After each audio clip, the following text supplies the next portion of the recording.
Hello and welcome back to Comprehensive Algo Trading course by Mini Traders. In this video, we will be discussing different types of data and how to use them. Before we begin, if you haven't seen our previous videos, we recommend checking them out as they cover the basics you need to know before watching this one. First, let's talk about what data types are. Data types refer to the kind of values that can be stored in a variable. Each type of data has its own set of methods and properties, which can be used to manipulate the data in various ways. It's important to understand the different data types because using the wrong data type for a particular task can result in errors or unexpected behavior.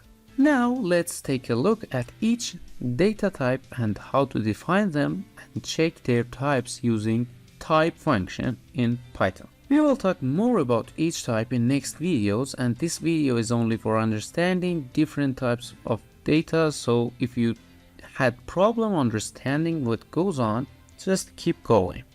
First, let's start with strings. Strings are sequences of characters enclosed in quotation marks.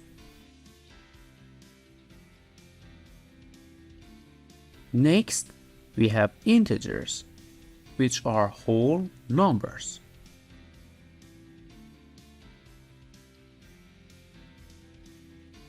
Float numbers are decimal numbers. For example, in forex trading, float numbers are used to represent prices and exchange rates. Lists are ordered collections of items enclosed in square braces. In forex trading, lists can be used to store historical prices or other time series data. Tuples are similar to lists. We will talk about the differences in next videos. Ranges are sequences of numbers that can be used for iteration. Dictionaries are unordered collections of key value pairs enclosed in curly braces. Sets are unordered collections of unique items enclosed in curly braces. In forex trading, sets can be used to represent a collection of unique currency pairs or other financial instruments. Finally, we have booleans, which represents the truth values true and false. Booleans can be used to represent whether a certain condition has been met. As you can see, each data type has its own way of defining and storing data. By understanding the different data types and how to use them, you will be able to write more efficient and error-free code.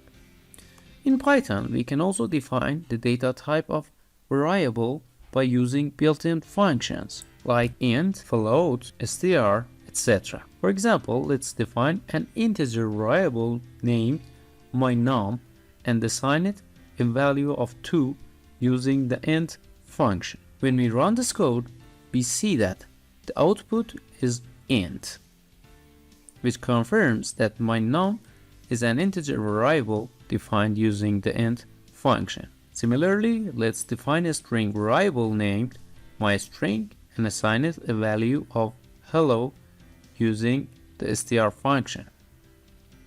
When we run this code, we see that the output is str, which confirms that myString is a string variable defined using a string function. That's it for this video. I hope you found this information helpful. Don't forget to subscribe to our channel for more comprehensive algo trading course videos and practice whatever you've learned in this video. Thanks for watching, have a good time, and bye.